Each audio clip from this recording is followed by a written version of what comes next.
தெரியாத பகலுக்கு புரியாத பொழுதொன்று நீ காட்டினாய்.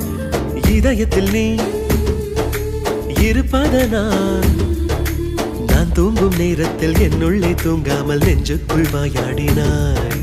கண்ணாடி நீ கடிகாரம் நான் உன்னுள்ளே ஓடோடி வாழ்வேன். காதல் எனும் கடுதாசி நீ என்றென்றும்